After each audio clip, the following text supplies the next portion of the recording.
আসসালামু আলাইকুম ওয়া রাহমাতুল্লাহি ওয়া বারাকাতুহু। প্রিয় ছাত্রছাত্রীরা, আশা করি তোমরা নিজ নিজ অবস্থানে নিরাপদে আছো, সুস্থ আছো। আমি আল্লাহর রহমতে সুস্থ আছি। মির্জাপুর সরকারি কলেজ কর্তৃক অনলাইন ভিত্তিক ক্লাসের তোমাদেরকে শুভেচ্ছা। আজ আমি তোমাদের রসায়ন প্রথম পত্রের দ্বিতীয় অধ্যায়ের গুণগত বিশ্লেষণ অধ্যায় থেকে যে বিষয় নিয়ে আলোচনা করব, এই বিষয়টির নাম হচ্ছে আলফা বিচ্ছুরণ পরীক্ষা বা নিউক্লিয়াস আবিষ্কার ও পরমাণুবাদ বা পরমাণু মডেল। তো এই আলোচনার পরে তোমরা যে সকল বিষয় ব্যাখ্যা করতে পারবে, এক নম্বরে নিউক্লিয়াস কি তা ব্যাখ্যা করতে পারবে, পরমাণুর মধ্যে নিউক্লিয়াসের অবস্থান সম্পর্কে জানতে পারবে এবং এই পরীক্ষা থেকে নিউক্লিয়াস কিভাবে আবিষ্কার হলো এই সম্পর্কে তোমরা ধারণা লাভ করতে পারবে এবং পরমাণু মডেল বা পরমাণুবাদ সম্পর্কে ব্যাখ্যা করতে পারবে। তো চলো আমরা মূল আলোচনায় চলি। তো প্রথমেই যে বিষয় নিয়ে আমি আলোচনা করতে চাচ্ছি, এটি হচ্ছে আলফা বিচ্ছুরণ পরীক্ষা। এই পরীক্ষা করতে হলে আমাদের যে বিষয়গুলি জানতে হবে, একটা হলো আলফা রশ্মি কি, এটা সম্পর্কে আমাদের জানতে হবে। তো আসলে প্রথমেই আমরা সংজ্ঞা জেনে নিই। আলফা রশ্মি হচ্ছে হিলিয়াম পরমাণুর নিউক্লিয়াসের প্রবাহ, অর্থাৎ হিলিয়াম পরমাণু থেকে যদি দুটি ইলেকট্রনকে সরিয়ে নেওয়া হয় তাহলে যে হিলিয়াম পরমাণুর নিউক্লিয়াস পাওয়া যায়, এইটার প্রবাহকে বলা হয় আলফা রশ্মি। আমি একটু বোর্ডে দেখানোর চেষ্টা করছি। এটা হলো হিলিয়াম পরমাণু। এই হিলিয়াম পরমাণু নিউক্লিয়াসের ভিতরে দুটি প্রোটন এবং বহিস্থ স্তরে দুটি ইলেকট্রন ঘূর্ণায়মান অবস্থায় থাকে। তো এই দুটি ইলেকট্রনকে যদি সরিয়ে নেওয়া হয় তাহলে এরকম নিউক্লিয়াস পাওয়া যায়। এইটার প্রবাহকে বলা হয় আলফা রশ্মি।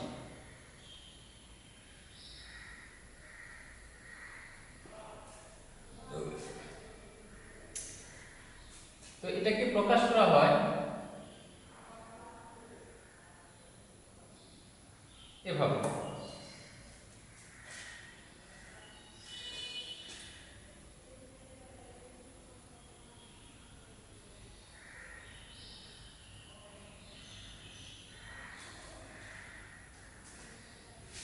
আলফা রশ্মিকে এই প্রতীক দ্বারা প্রকাশ করা হয়।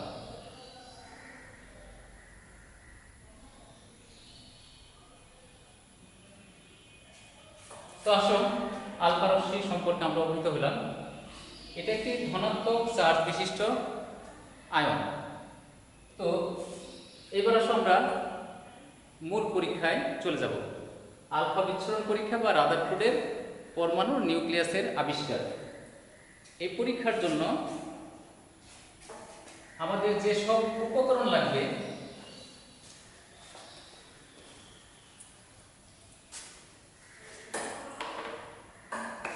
এক নম্বরে উপকরণ।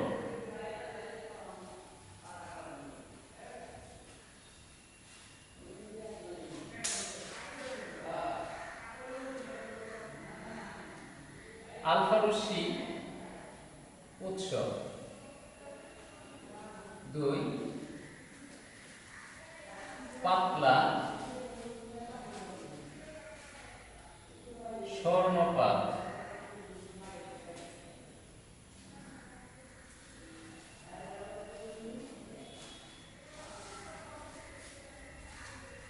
এটা এত পাতলা যে এটার পুরুত্ব হবে 0.0004 সেন্টিমিটার বা 4.0 × 10⁻⁻⁴ সেন্টিমিটার।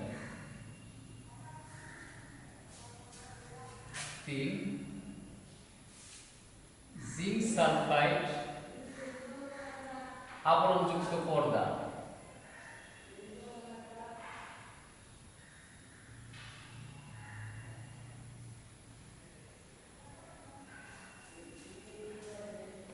তো আমাদের এই পরীক্ষাটি করতে এই উপকরণগুলির প্রয়োজন হবে। তা আসো এবার আমরা পরীক্ষাটি করব। পরীক্ষা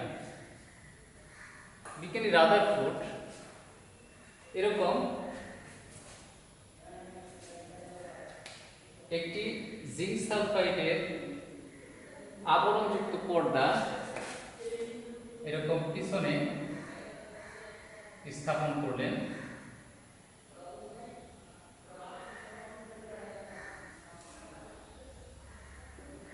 পর্দা এবং একটি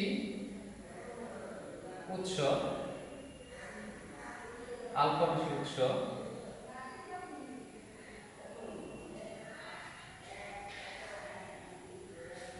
এখান থেকে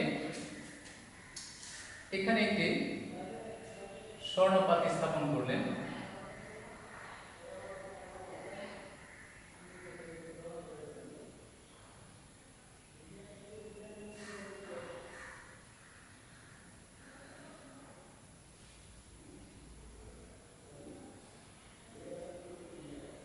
স্বর্ণপাত এখান থেকে আলফা রশ্মি নির্গত করলেন।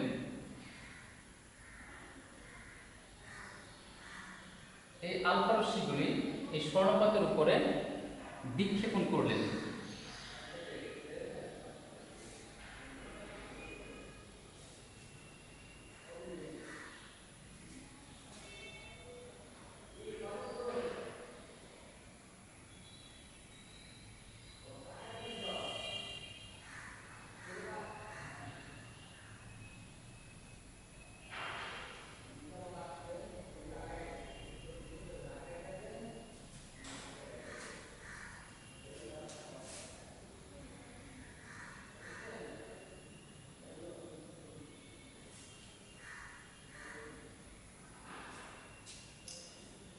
এটা আংশিক দিকে গেল।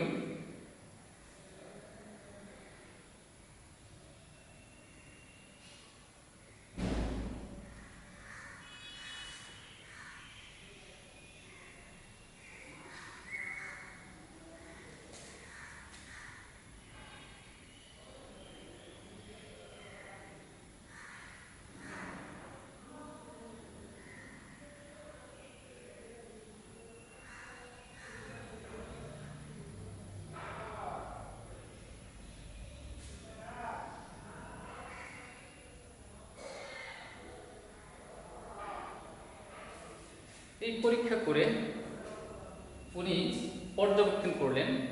এই পরীক্ষা সর্বপ্রথম কি পরীক্ষা করলেন যে একটি আলফা রশ্মি উৎস থেকে কিছু আলফা রশ্মি স্বর্ণপাতের উপর বিক্ষেপণ করলেন। এরপর দেখলেন যে এই রশ্মিগুলি স্বর্ণপাতকে ভেদ করে অধিকাংশ রশ্মি চলে গেল, প্রায় 99% রশ্মি স্বর্ণপাতকে ভেদ করে চলে গেল। কিছু সংখ্যক রশ্মি আংশিক বেঁকে গেল। আর প্রতি 20,000 রশ্মির ভিতরে একটি রশ্মি পুরোপুরি পিছনের দিকে ফিরে এলো। এটা পুরোপুরি পিছনের দিকে ফিরে এলো। এবার সিদ্ধান্ত, পর্যবেক্ষণ সিদ্ধান্ত। এই পরীক্ষা থেকে তিনি সিদ্ধান্ত নিলেন যে যেহেতু প্রায় 90% আলফা রশ্মি স্বর্ণপাতকে ভেদ করে এই জিঙ্ক সালফাইডের পর্দাকে দীপ্তমান বা আলোকিত করলেন। এখান থেকে প্রমাণিত হইল যে পরমাণুর অধিকাংশ জায়গা ফাঁকা। এবং দ্বিতীয় সিদ্ধান্ত নিলেন যে পরমাণু সমূহের কেন্দ্রে একটি পজিটিভ চার্জ বিশিষ্ট ভারী কোনো বস্তু অপেক্ষা করছে, যার দরুন প্রতি 20,000-এর ভিতরে একটি রশ্মি এখানে বাধাগ্রস্ত হয়ে পুনরায় পিছনের দিকে পুরোপুরি ফিরে আসলো এবং যেহেতু এই আলফা রশ্মিটা ধনাত্মক চার্জযুক্ত, তাই এই নিউক্লিয়াস নামকরণ করলেন, যেটা এই ধনাত্মক চার্জ বিশিষ্ট একটি পয়েন্ট পরমাণুতে আছে, যাকে কেন্দ্র বা নিউক্লিয়াস বলে। যেহেতু এটি একটি ধনাত্মক চার্জ বিশিষ্ট কণা, তাই নিউক্লিয়াসও ধনাত্মক হওয়ার কারণে একে বিকর্ষণ করেছে এবং বাধাগ্রস্ত করে সে পিছনের দিকে ফিরিয়ে দিয়েছে এবং কিছু রশ্মি আংশিক বেঁকে গেছে। যেহেতু আলফা রশ্মিগুলি ধনাত্মক চার্জ বিশিষ্ট, তাই যখন এই নিউক্লিয়াসও ধনাত্মক চার্জ বিশিষ্ট তার নিকটবর্তী হয়, তখন এই সমমেরু পরস্পরকে বিকর্ষণ করার কারণে এই নিউক্লিয়াস যখন বিকর্ষণ করছে, তখন ওই আলফা রশ্মিটা আংশিক বেঁকে পিছনের দিকে চলে যায়। তৃতীয় হইল, এই পরমাণুর সমস্ত ভরই এই নিউক্লিয়াসে পঞ্জীভূত থাকে এবং এই পরমাণুর আকার এর তুলনায় নিউক্লিয়াসের আকার অতীব ক্ষুদ্র। যেখানে হাইড্রোজেনের ব্যাস, হাইড্রোজেন পরমাণুর ব্যাস 10⁻⁸ সেন্টিমিটার, সেখানে এই নিউক্লিয়াসের পরমাণুর ব্যাস হচ্ছে 10⁻12 সেন্টিমিটার থেকে 10⁻13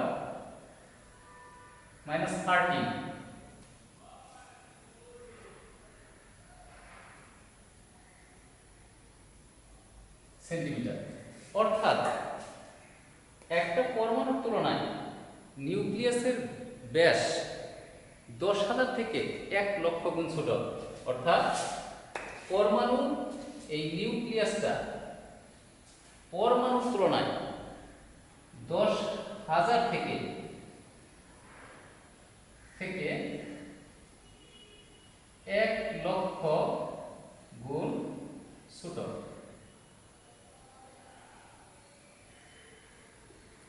তাই একটা পরমাণু নিউক্লিয়াস অতীব ক্ষুদ্র। তো এই পরীক্ষা থেকে বিজ্ঞানী রাদারফোর্ড পরমাণু নিউক্লিয়াস আবিষ্কার করলেন। এরপর আসুন আমরা যে বিষয় নিয়ে আলোচনা করব, এই বিষয়টি হচ্ছে পরমাণুবাদ। পরমাণু সম্পর্কে বিভিন্ন বিজ্ঞানী যে মতবাদ উপস্থাপন করেছেন, এগুলিকে বলা হয় পরমাণুবাদ। যেমন ডালটনের পরমাণুবাদ, রাদারফোর্ডের পরমাণুবাদ এবং বোরের পরমাণুবাদ। তো আমরা আজকে যে বিষয় নিয়ে আলোচনা করব, এই পরমাণুবাদ আমাদের 1 নম্বরে আলোচনা করব রাদারফোর্ডের পরমাণুবাদ।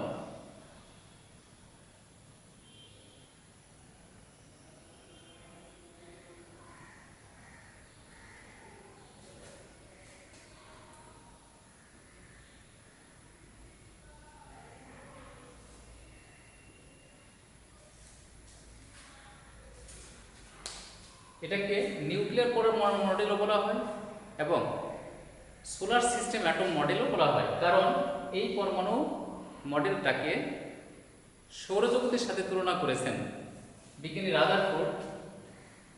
এই আলফা বিচ্ছুরণ পরীক্ষা 1911 সালে সম্পন্ন করেন। তারপর এই পরীক্ষা থেকে বিজ্ঞানী রাদারফোর্ড নিজস্ব একটি পরমাণুবাদ উপস্থাপন করেন, যাকে রাদারফোর্ডের পরমাণু মডেল বলা হয়ে থাকে। এই মডেলটি দুটো ভাগে আমরা পড়ব। একটি হচ্ছে স্বীকার্য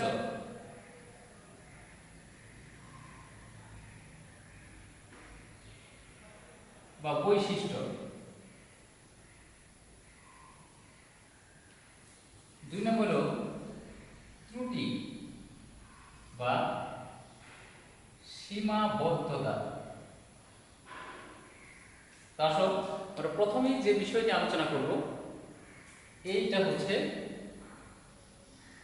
পরমাণু রাদারফোর্ডের মডেলের স্বীকার্য বা বৈশিষ্ট্য।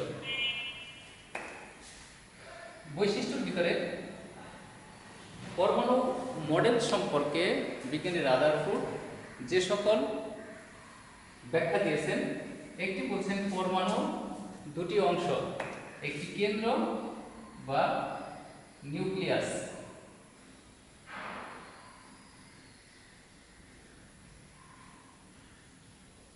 যা আমরা একটু আগে আলফা বিচ্ছুরণ পরীক্ষা থেকে আবিষ্কার করেছি। পরমাণুর কেন্দ্র বা নিউক্লিয়াস, আমি যদি একটি পরমাণুর চিত্র আঁকি তাহলে এই ক্ষুদ্র পরিসর হবে নিউক্লিয়াস, আর নিউক্লিয়াসের বাহিরে আরেকটি অংশ থাকবে, যেমন সূর্য,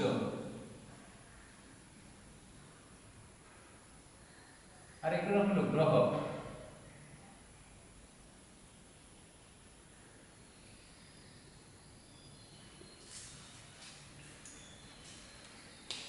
এরকম একটি পরমাণুকে যদি আমরা দেখি, একটি পরমাণুর দুটি অংশ, একটি হলো কেন্দ্র বা নিউক্লিয়াস, আর হচ্ছে কেন্দ্র বহিস্থ অঞ্চল বা কেন্দ্র বহির্ভূত অঞ্চল। এটা হচ্ছে কেন্দ্র বা নিউক্লিয়াস,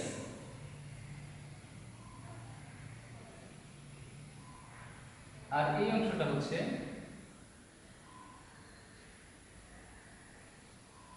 কেন্দ্র বহির্ভূত অঞ্চল।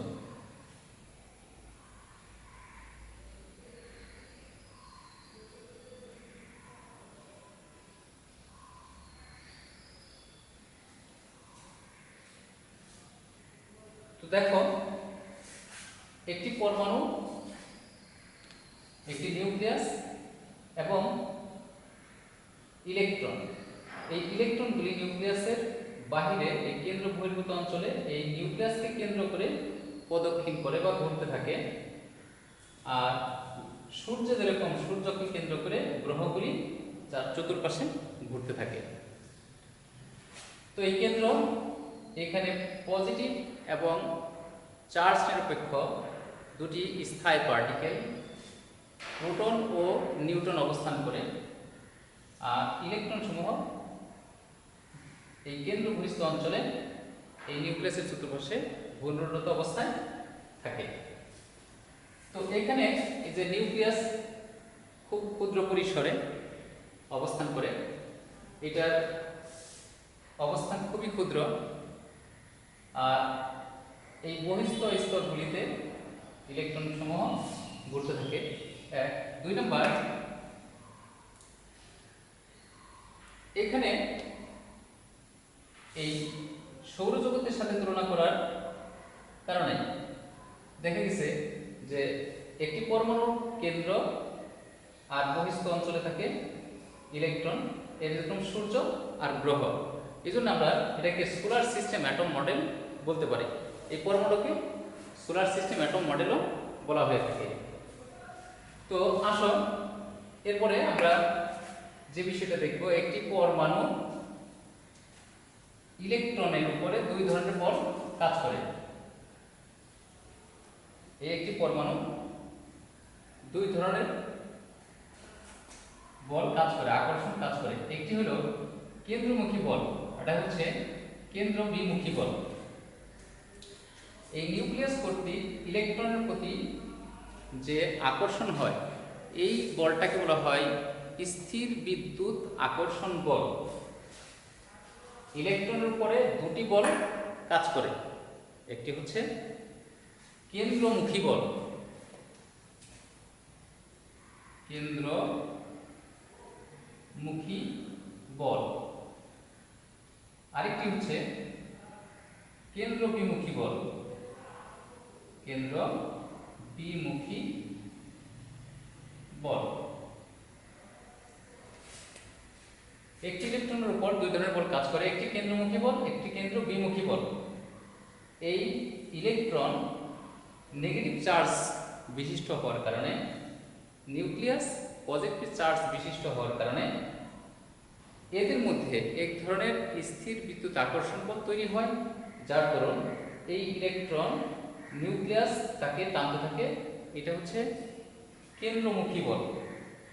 আর ইলেকট্রন কেন্দ্রের বাহিরের দিকেও একটি বল অনুভব করে, এই বলটাকে বলা হয় কেন্দ্র বিমুখী বল। এই দুইটি বল পরস্পর সমান হওয়ার কারণে ইলেকট্রন নিউক্লিয়াসের চতুর্পাশে পরিভ্রমণ করতে থাকে। 3 নম্বর, একটি পরমাণু সামগ্রিকভাবে বিদ্যুৎ বা তড়িৎ নিরপেক্ষ। কেন? কারণ হচ্ছে একটি পরমাণুর নিউক্লিয়াসে যতটি পজিটিভ চার্জ বিশিষ্ট প্রোটন অবস্থান করে, নিউক্লিয়াসের বাহিরে কেন্দ্র বহির্ভূত অঞ্চলে নেগেটিভ চার্জযুক্ত সমান সংখ্যক ইলেকট্রন পরিভ্রমণরত অবস্থায় অবস্থান করে। তাহলে একটি পরমাণু সামগ্রিকভাবে বিদ্যুৎ বা তড়িৎ নিরপেক্ষ। এই জন্যে আমরা আজকে এই রাদারফোর্ডের পরমাণু মডেলের স্বীকার্য সম্পর্কে জানতে পারলাম যে একটা হইল নিউক্লিয়াস সম্পর্কে, দ্বিতীয় একটা ইলেকট্রন দুই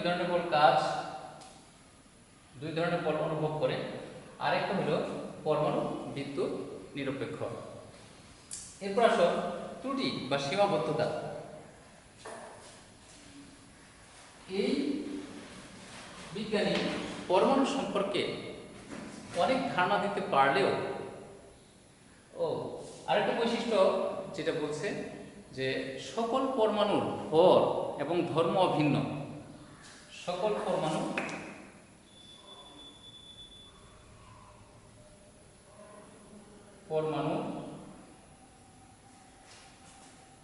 ভর ও ধর্ম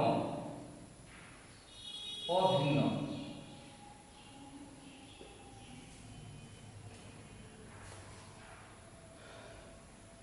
একটা পরমাণু সকল যে মৌলের পরমাণু থাকবে, সকল পরমাণুর ভর এবং ধর্ম অভিন্ন। তো এরপর আসো ত্রুটি। তো এই পরমাণু সম্পর্কে অনেক বিষয় আলোচনা করার সত্ত্বেও কিছু বিষয় আলোচনা করতে পারে না। ওই সকল বিষয়গুলিকে বলা হয় কি? সীমাবদ্ধতা বা ত্রুটি। অর্থাৎ রাদারফোর্ডের পরমাণু মডেল পরমাণু সম্পর্কে যে সকল বিষয় আলোচনা করতে ব্যর্থ হয়েছে, এই সকল বিষয়গুলিকে বলা হয় কি? পরমাণু মডেলের ত্রুটি বা সীমাবদ্ধতা। একটি যেমন ধরো সকল পরমাণুর ভর ও ধর্ম অভিন্ন। এই মডেলটি তৈরি হওয়ার সময় তখনও পর্যন্ত নিউটন আবিষ্কার হয়নি, তাই আইসোটোপেরও আবিষ্কার তখনও হয়নি। তো যখন পরবর্তীতে আইসোটোপের সৃষ্টি হইল, তখন এই বৈশিষ্ট্যের ভিতরে একটি পরমাণুর ভর অভিন্ন আর থাকলো না, কিন্তু সকল মৌলের পরমাণুর ধর্ম অভিন্ন, এই কথাটি সত্য। দ্বিতীয়, বিজ্ঞানী রাদারফোর্ড এই পরমাণু মডেলটিকে সৌরজগতের সাথে তুলনা করার কারণে যেটি হয়েছে যে কোনো কণা যখন অনবরত ঘুরতে থাকে,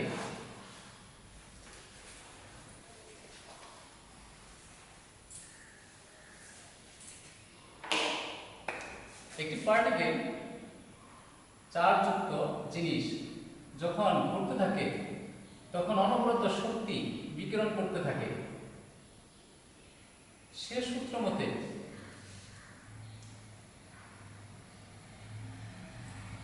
ম্যাক্সওয়েলের এই সূত্র মতে একটি কণা বা পার্টিকেল চার্জযুক্ত যখন হয় আর সেটা পরিভ্রমণ করতে থাকে, ঘুরতে থাকে, তখন অনবরত শক্তি বিকিরিত হতে থাকে, ফলে তার ব্যাসার্ধ হ্রাস পেতে থাকে। সেই শর্ত মতে ইলেকট্রন যেহেতু নিউক্লিয়াসের চতুর্পাশে পরিভ্রমণ করতে থাকে, সেই ক্ষেত্রে এই শক্তি বিকিরিত হতে হতে একসময় নিউক্লিয়াসে পতিত হওয়ার কথা, এমনটি কখনোই হয় না। আর এ থেকে প্রমাণিত হয় যে বিজ্ঞানী রাদারফোর্ডের পরমাণু মডেলের স্থায়িত্বও নেই। তাই তার যে এই পরমাণু মডেলটি সৌরজগতের সাথে তুলনা করা হয়েছে, এই কনসেপ্টটি সঠিক নয় বলে প্রমাণিত হয়। তারপর নিউক্লিয়াসের চতুর্পাশে এই ইলেকট্রনগুলি যে পরিভ্রমণ করতে থাকে, কিভাবে পরিভ্রমণ করতে থাকে এই বিষয়ে কোনো উল্লেখ নেই। ইলেকট্রন কিভাবে নিউক্লিয়াসে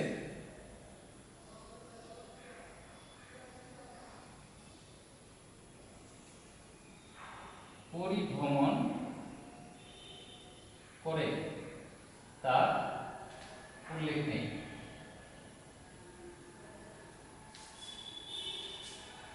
আবার একটি পরমাণুতে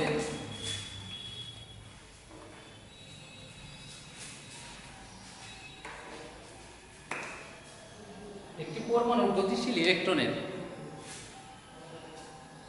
কক্ষপথের বা পরিভ্রমণের যে অঞ্চল, এটার আকার আকৃতি সম্পর্কে কোনো ধারণা দেওয়া হয়নি।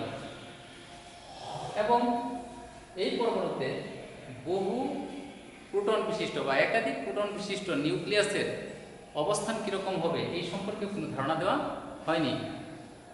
এ থেকে প্রমাণিত হয় যে রাদারফোর্ড পরমাণু মডেল যদিও পরমাণু সম্পর্কে অনেক তথ্যই উপস্থাপন করেছে, কিন্তু তারপরেও কিছু তথ্য ব্যাখ্যা করতে পারেনি। তাই পরমাণু মডেলের এই রাদারফোর্ড পরমাণু মডেলের কিছু সফলতা থাকার সত্ত্বেও কিছু ব্যর্থতাও আছে।